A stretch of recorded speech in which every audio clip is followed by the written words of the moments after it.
Hi there. Thanks for joining me on Rethink Real Estate. I'm on a mission to make real estate work for everyone.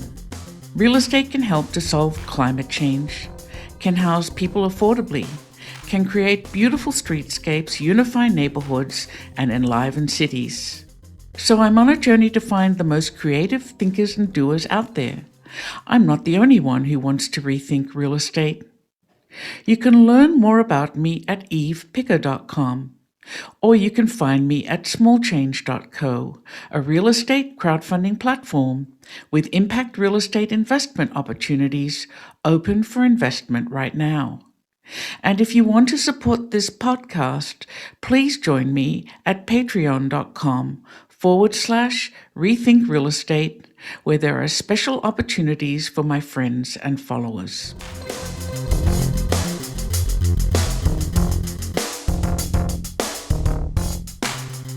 Today I'm talking with Andre Perry, a senior fellow at Brookings in Washington, D.C. Andre is also a scholar in residence at American University, a columnist for the Hechinger Report, and he writes for The Nation. But what really drives Andre is the seemingless, impossible divide between blacks and whites in this country. He is focused in his recent work on the multiple issues impacting minority communities in urban metro areas, and he has authored a book published in 2020 called Know Your Price: Valuing Black Lives and Property in America's Black Cities. In his work at gathering data for the book in Black majority cities across the country, Andre found that homes in Black neighborhoods, where the share of population was 50% or higher, were valued at about half as much as white neighborhoods. Andre further refined the data by taking into account education, crime, walkability, and other key neighborhood factors. And still, he found that homes in Black majority neighborhoods were underpriced by 23%, or about $48,000 per home. That's $156 billion in lost equity. And Andre knows we have to fix that. If you'd like to join me in my quest to rethink real estate, there are two simple things you can do. Share this podcast, or go to patreon.com/rethink real estate to learn about special opportunities for my friends and followers, and subscribe if you can.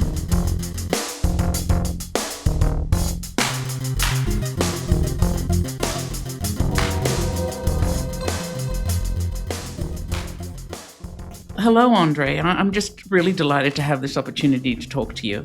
Hello. Well, thanks for having me. I'm looking forward to the conversation. Great. There's lots to talk about. You've thought and written about multiple issues impacting minority communities in urban metro areas. And most recently in your book, Know Your Price: Valuing Black Lives and Property in America's Black Cities. So first of all, I wanted to ask you, because I've also read other things that you've written, and I'd like to know what you mean by the term unconscious bias. Well, unconscious bias is when you act without thinking. It's essentially the responding to a narrative that we generally know and accept. It's like when people say the American dream, we all have an idea about what that means and we respond to it.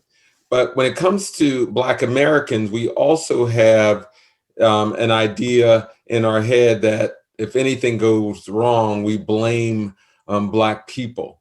And so without thinking, without batting an eye, if there are problems in Black neighborhoods, we say, oh, it must be the character of the residents. It must be crime. It must be something else. We never look at policy implications, or we don't look at policymakers' behavior. So for me, when I talk about unconscious bias, I generally refer to how we assume that Black people are the problem when considering the issues in Black neighborhoods and cities. Right. So, what's been the overall impact of this unconscious bias? And what's the impact today? I mean, We talk a lot about unconscious bias, but at its heart is really just plain discrimination. discrimination. Yeah. Yeah, like it's um, when you talk about, for instance, redlining, it was the practice of the federally backed homeowners loan corporation in the 30s and throughout to the 70s. The practice of saying that black neighborhoods were too hazardous, or they weren't worthy of low interest loans to help develop those areas, but it was predicated on the effort to isolate black people in communities. Wasn't that conscious bias rather than Yeah, yeah, unconscious? yeah. I mean, but it was also just fueled by this belief that black people and white people should not live together. And there was a conscious effort to bring that belief into policy. And so, I talk a little bit about conscious bias in my work, but the source of a lot of our implicit or tacit assumptions are racist policy, conscious conscious racist policy. And so we can't let policy off the hook for our behaviors. I tend to blame policy, not people. Um, I find it more useful to get at the root for me, and that's policy. And that, for me, represents that conscious effort to suppress Black people based on a hierarchy of human values. Right. Yeah, that's, I think, very conscious and really disturbing. But, I have to wonder about all the unconscious bias out there that just perpetuates things a little longer, makes it a little harder to get where we need to go. A lot of my work, I look at home values. What anchors the book Know Your Price is a housing study we did a few years back where we looked at the average price of homes in areas where the share of the Black population is 50% or higher, and compared them to areas where the share of the Black population is less than 1%. And we essentially controlled for education, crime, walkability, all those fancy Zillow metrics. And what we found is that homes in Black neighborhoods are underpriced by 23%, about 48,000 per home. Cumulatively, that's 156 billion in lost equity. That's the money people use to lift themselves up by their proverbial bootstraps. It's the money municipalities use to fund everything from education to infrastructure to policing. But there's a way to interpret that 23% difference. Again, we control for education, we control for crime, and certainly crime and education matter. They lower price, but there's still a gap. And it's almost as if people, when they see Black neighborhoods, they see twice as much crime than there actually is. They see worse education than there actually is. So there is a perceptual issue here, that when evaluating or assessing taxes, when appraising homes, or any kind of subjective task is at hand, people lean on these tropes of Right. Black neighborhoods. And so there is something psychological in nature that's reducing the value in Black neighborhoods in ways that it shouldn't. So there is something there when you're talking about unconscious bias.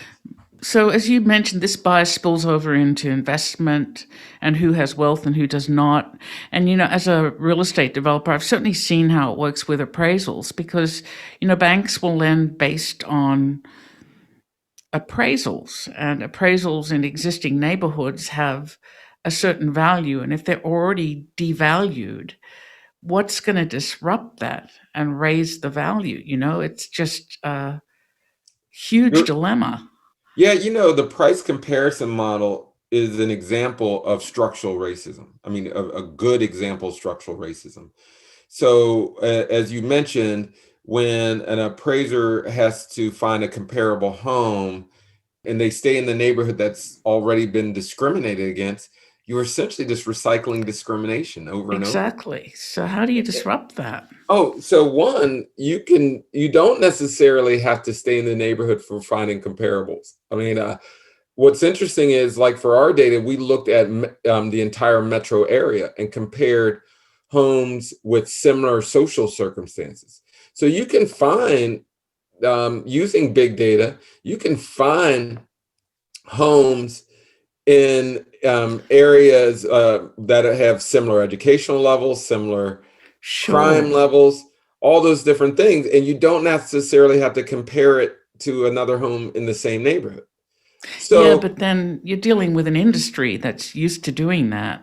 So really the disruption has to come with the entire banking and appraisal industry. How do you make them look elsewhere? Like what prompts I was one of the first loft builders in Pittsburgh, and I went through this myself because there were no comparables. mhm. So I talked to appraisers about, like, well, look at that project. It's not in the same neighborhood, but it's offering a similar product.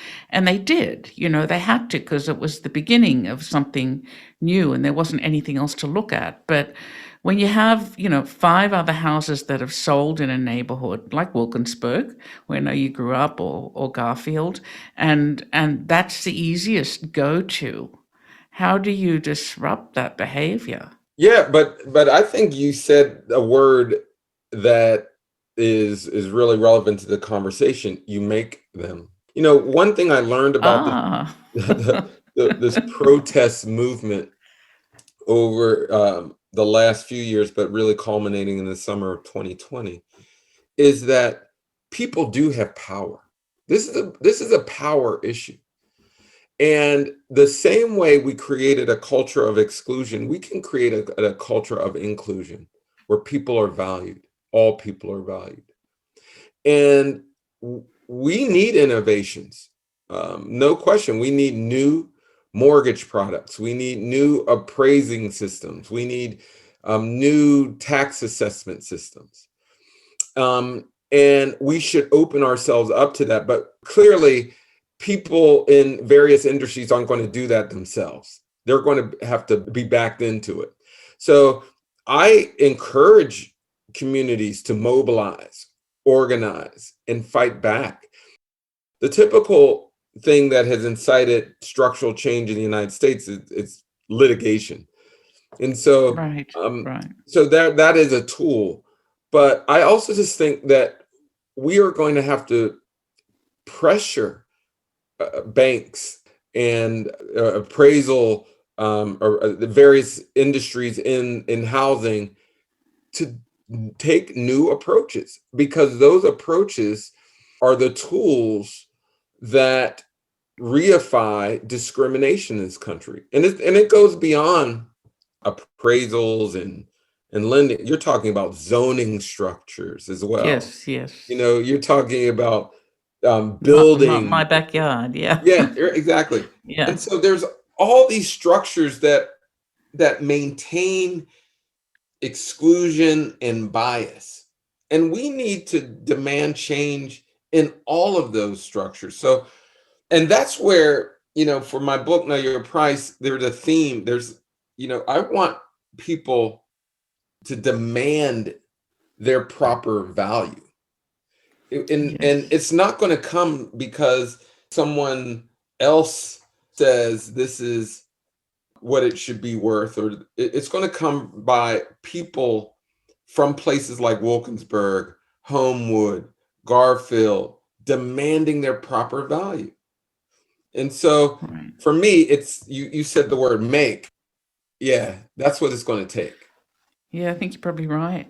So the interesting thing is also, there are developers developer isn't always a bad word, um, who really want to work in these neighborhoods and They can't because of this entire sort of pricing structure. It becomes impossible. It doesn't matter if you build a house in Wilkinsburg or Garfield or downtown, the construction costs are going to be the same, right? Yeah. But the market's really different. So that is a huge problem. But also I've always been really sort of irritated and puzzled by the affordable housing market, which almost demands a product that looks the same. So I think when you talk about value, good design, different design, innovative products can bring a different value as well. And I don't think people think about that very much. You can drive down a street in Pittsburgh and when you're on a street which has affordable housing because it all looks the same. Yeah. It's bad branding, right? Exactly. And I'm not a real estate person. In the sense, I'm not a practitioner. I'm a researcher. But I've been saying, hey, there needs to be innovation in the actual end products that we put up. We've got to show how diverse products can look and serve diverse communities. We've got to have innovation in lending and in ownership. Like we need new cooperative models. We need new everything from credit scoring systems to zoning ordinances. But I will say this, that at some point you need more capital directed in the right way. And Yes. and so for me, it's also about understanding the role the federal government has to play in creating inclusive communities. Because remember, it was the federal government largely that created the problem we're in today. They, instead of distributing resources equitably in the 30s, 40s, 50s, 60s, they distributed resources to help communities, to build up communities and wealth, really among white residents and not Black. So the same approaches we used in the 30s, 40s, 50s to help people build up communities, we can use today. But when it comes to Black people, we don't want to give Black residents low interest loans and grants and down payment assistance. And we don't want to reward developers for actually creating inclusive homes and facilities. We then hide behind this sort of, you can't create any kind of race-based program, that's reverse discrimination. But the reality is, if you really create some type of equitable strategy, you almost have to target your investments towards people who've been disenfranchised or injured by past policy. Right. And it happens to be Black people, and we should not shy away from that. And it happens to be in places that you have significant Black populations, not completely all Black people in Wilkinsburg or Homewood or Garfield, but those are the places we need to find a way to direct capital to in ways that just makes sense. Yeah, yeah.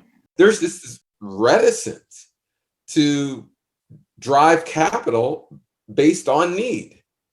And until we solve for that, it's going to be hard to really do what we need to do. So you've also talked about the devaluation of Black-owned homes, and I want to hear a little bit more about that. How did you calculate that? At the core, I'm from Wilkinsburg, and I come back home all the time. Which And we should explain to people who are listening to this, because we have listeners all over the country, maybe even the world. So Wilkinsburg is actually a beautiful neighborhood town on yeah, the outskirts of Pittsburgh that has amazing architectural building stock and has just sort of stagnated and lingered in really poor condition for a very long time, presumably because it is predominantly a Black demographic. Is that a good explanation? yeah, and it's, growing up in Wilkinsburg, I really didn't know the difference between Wilkinsburg and Pittsburgh, because Wilkinsburg is a Black majority a municipality borough surrounded by Pittsburgh on three sides. Oh, I didn't And know that actually. yeah, Yeah. and the people generally were the same. I mean, in the parts of Pittsburgh that it was adjacent to was Black. The Wilkinsburg was majority Black. It had thriving commercial corridor, and it had all the quote unquote assets that you would look for when considering to develop a place. It's close to downtown, close to universities. It has its own highway. It has parks. It has everything. There's even a busway stop there, right? Busway. I mean, there's Like 10 minutes to downtown. It's amazing. I mean, it has literally everything you would want. Yeah. But when U.S. Steel left town or downsized considerably, white residents moved, leaving a majority Black population, and investment just stopped. And in any situation, I mean, other situations, you said if that area had majority white people in it, there would be no question there would be development there because, as you mentioned, housing stock was excellent. You had a thriving commercial corridor. Yeah, the main street's lovely. Yeah, exactly. You had everything there. And so when I go back home, it is like stupefying to look at why isn't investment coming? And right next door in Pittsburgh, which similar situation in terms of access to transportation, great housing, universities nearby, commercial corridor. But there was a decision to bring Google into town. And Google could have landed in Wilkinsburg. They chose Pittsburgh. And I talk a lot about bias in, bias out. And so in the planning for Google to come to Pittsburgh, to site itself in a former Nabisco factory where Black people used to live around, all the planning was essentially with white people. And if you look at that part of Pittsburgh now, it's thriving. It's booming. It has restaurants, shops. It's actually gentrified, which is a little shocking. But you don't see Black people. No, I know. I did a couple of developments in East Liberty before Google came along. And the last thing in the world I wanted to see was that neighborhood gentrify. And Yeah. I was absolutely shocked to see it happen over the period of probably 18 months. It went from Black people on the streets to what looked like people visiting from the suburbs. I don't know how else to say it, but it was actually shocking to watch. It was like for one moment in time, it was a great mixed, diverse neighborhood, and then it was over. How can you like stop it right there? When it's at the great mixed, diverse neighborhood point. But that's why we need more housing policy connected to our economic development policy. Yep. And oftentimes they're running on parallel tracks, never to touch. And it's my belief that some of that is intentional, that there are many people who don't want to see Black people around a new development. And so when you plan with mostly all white people, with the muckety mucks of places like Pittsburgh, and not include others in your development, you get what you get. And so, and I always say that the developments really reflect who's involved. Now, and it's difficult because when you're talking about planners and architects and economic development folks, largely white crowds. And so also largely white male crowd. Yeah, that's right. I want to point that out because I've been the only female in the room for a long time. Exactly. Very, a lot of testosterone in the room. Yes. Right. Lots of it. And so, and then people look up when the project's done and go, why does it look pale and male? Because the planners were pale and male. So you have to be very intentional about making sure people are included in any kind of development. And so whether you're in Pittsburgh or Philly or Birmingham or Detroit or Baltimore, you just have to be very deliberate about including people. And we have to make every effort to concretize inclusion into policy.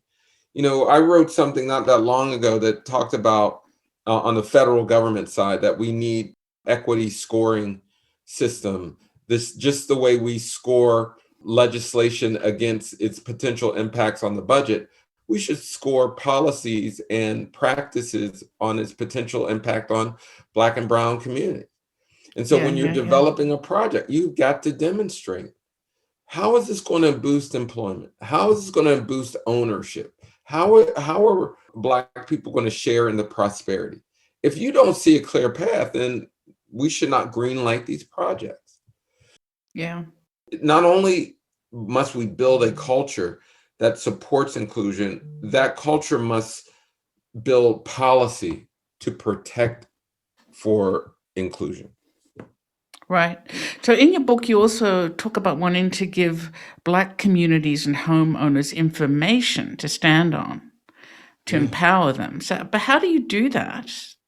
I've been involved in community meetings in neighborhoods like Garfield, and it's excruciatingly difficult. You want to explain what you're doing. You are faced with a crowd of people, some of whom are just trying to get by. And as a small developer, you want to do the right thing. It's just really hard to know how to do it. Yeah, but this is why we need to really work with community members. It's a lot easier when you're of the community, when people recognize you as a member of a particular community. So when I come back to Wilkinsburg, although I've been fairly distant for most of my professional career, when I go back, people go, "Oh, that Andre, he's down with us. He believes in us. They trust you. They trust me." Right. And so when I talk with developers, I say, a lot of this work and it's hard work, but you got to think of yourself as becoming a member of a community first. Because when you're a member of a community, it's so much easier to communicate. It's so much easier to share the benefits and the trade-offs. And it's so much easier to be honest. And so one of the reasons why I wrote Know Your Price, it's a policy book, but there's a lot of stories in there, personal narrative, biographies, because one of the goals of the book was just to introduce this idea of devaluation, not making it a policy wonky type of thing, but to really explain it through the lived experience. And when you run through the lived experience, it resonates with community members. So that was my goal of the book, but it's something that everyone should take on. They should see themselves as becoming a member of a community, because communication becomes so much easier. Interesting.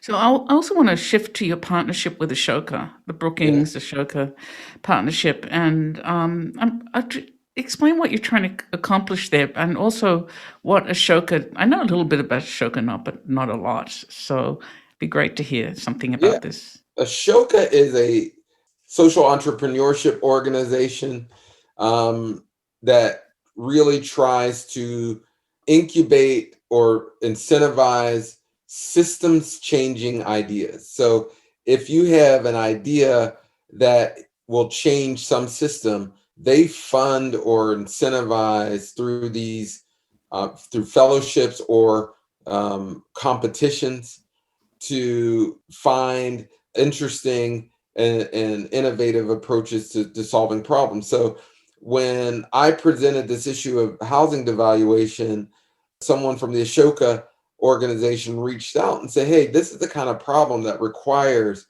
a systems changing idea."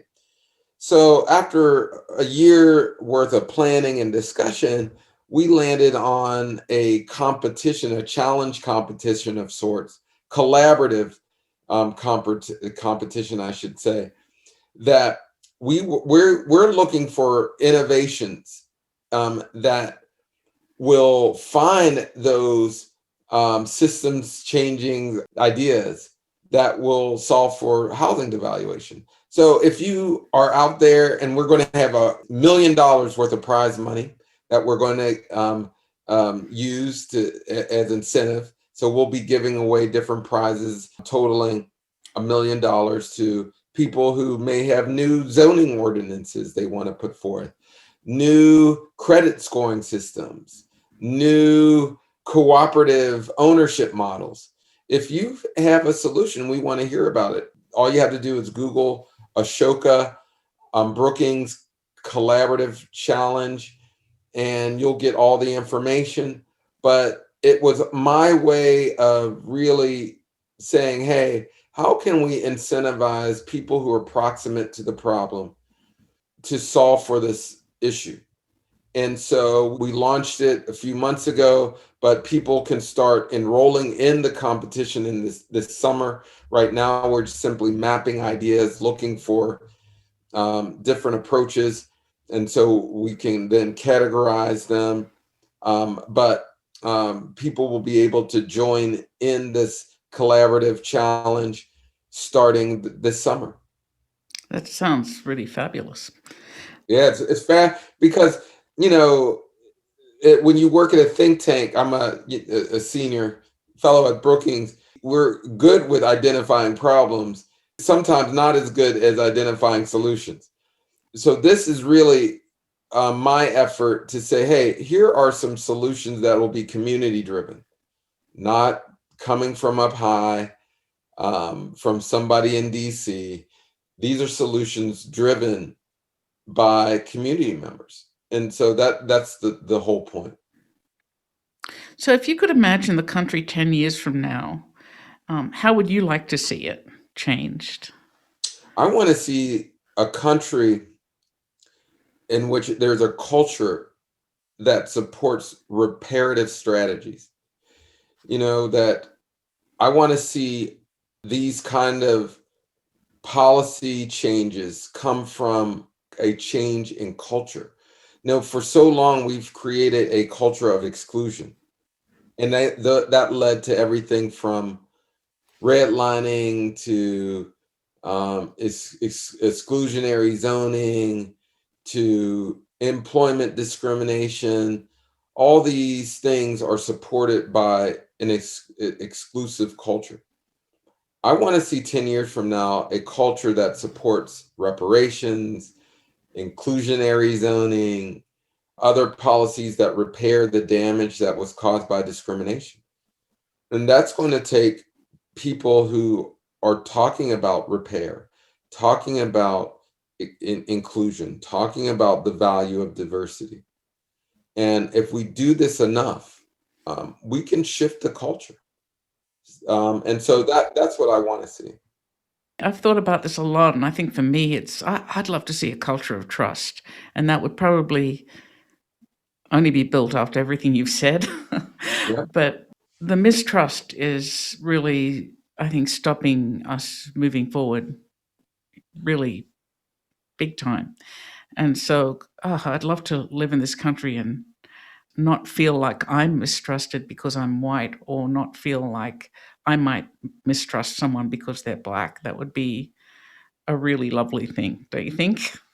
Oh yeah. I mean, that's certainly core. We really don't Yes. trust each other. And No, I think but that's as you know, developing trust is a process. it And certainly I think is. if we are willing to put ourselves in that process, then we can gain trust. It is achievable to be a trusting, loving, reparative culture. So what's next for you? Final question. Oh man, I have this Ashoka Brookings Collaborative Challenge. I have reports coming up, but I'm going to continue to fight for justice using research as my main tool, and engage with places like Pittsburgh, Wilkinsburg, and just go deeper with my analysis and look for solutions. So more of the same. Yeah. So if obviously we keep updating our research, we keep finding new insights, but I'm going to keep pressing on, fighting for justice. Well, I can't wait to see what else you do, and I'm certainly going to keep an eye on that Ashoka challenge. It sounds really interesting. And thank you so much for spending time with me today. Hey, thanks for having me.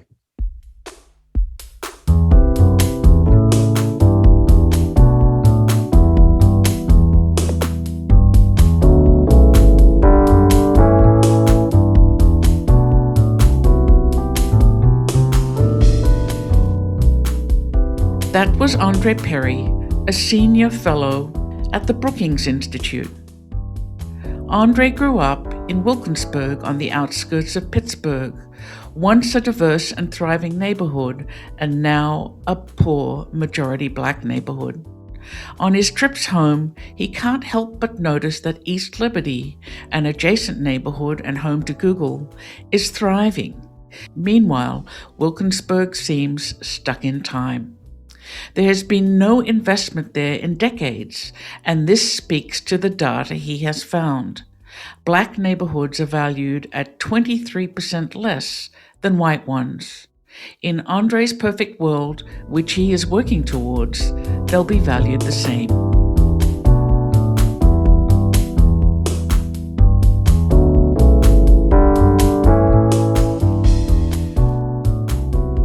You can find out more about this episode on the show notes page at evepicker.com, or you can find other episodes you might have missed. Or you can show your support at patreon.com/rethink real estate, where you can learn about special opportunities for my friends and followers. A special thanks to David Allardyce for his excellent editing of this podcast and original music. And thanks to you for spending your time with me today. We'll talk again soon, but for now, this is Eve Picker signing off to go make some change.